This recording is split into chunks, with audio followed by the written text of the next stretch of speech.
Hello again.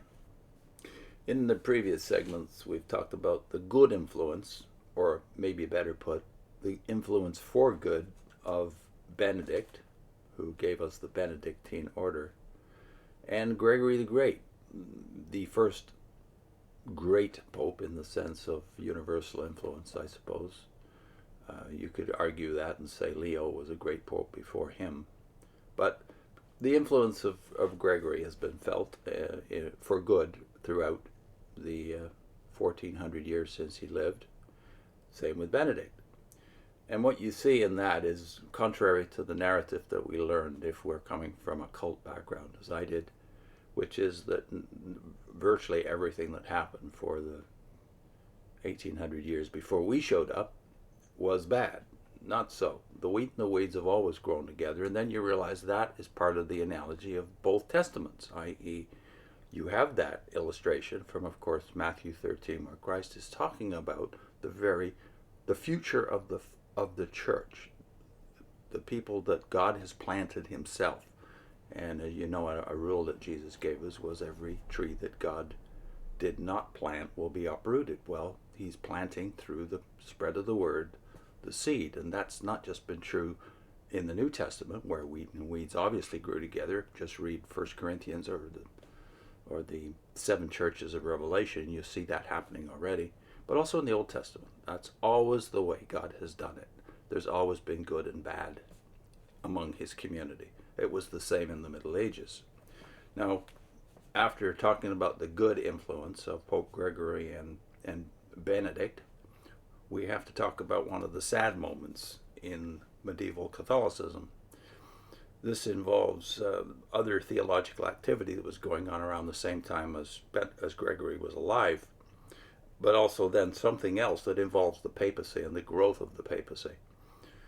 Under the heading Other Contemporary Theological Activity, which is on page 341 of A History of Christianity by Kenneth Scott Latourette, he says this: contemporary with Gregory was Isidore, Archbishop of Seville, and head of the church in Spain from around 600 to 636.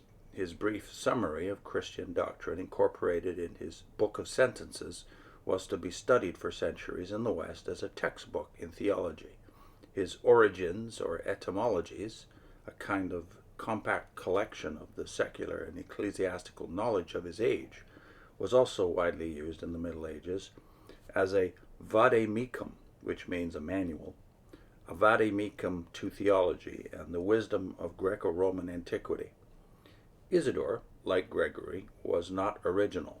In the storms of the age, theological activity was dying, and except for a brief revival in the heyday of the Carolingians, was not again to awaken until the 11th century. Now the sad part. The donation of Constantine and the pseudo-Isidorian decretals. What decretals? Well, just substitute the word decrees if you like. That's the way to think about it. Official decisions. The pseudo-Isidorian decretals. 2 other literary creations of this era need to be noted, for while largely forgeries, they were made to strengthen the authority of the papacy in an age when the church in Western Europe was in danger of falling apart into a welter of tribal, royal, and feudal churches, dominated by secular princes, and when the unity provided by the See of Peter afforded cohesion. One of these was the Donation of Constantine.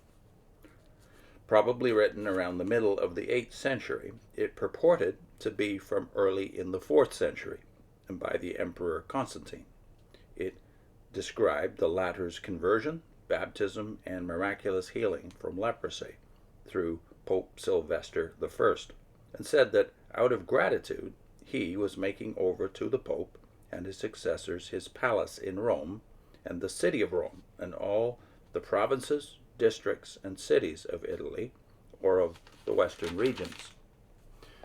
About the middle of the 9th century there arose from the region around Rheims the Decretals of Isidore, professing to have been compiled by one Isidore Mercator, and to be a collection of decisions of councils and popes from Clement of Rome, late in the 1st or early in the 2nd century, to the 8th century.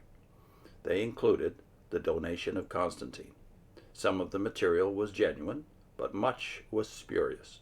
The decretals depicted the popes as claiming supreme authority from the beginning, permitted all bishops to appeal directly to the pope, thus limiting the authority of archbishops, and regarded bishops and popes as free from secular control.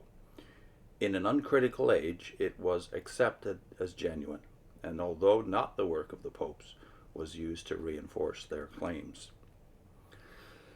Next time, the spread of Christianity in the West, so that the wheat and the weeds continue to grow together through the deep Middle Ages. But as we've already seen from the way a Protestant, Latourette, writes this history, it was not really the Dark Ages. There was light and darkness, just as they were wheat and weeds.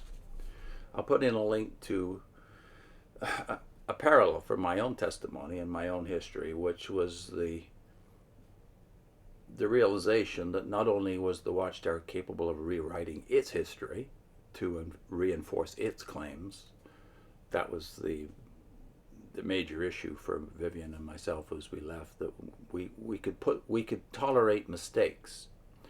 We could forgive mistakes like 1975, of which we both lived through as young people. But when we found out there was a history of mistakes and that we didn't know about that because it was deliberately suppressed, that knowledge was deliberately suppressed, that changed the whole picture. It was a credibility issue that was permanent. It wasn't just the past that we had to learn to forgive.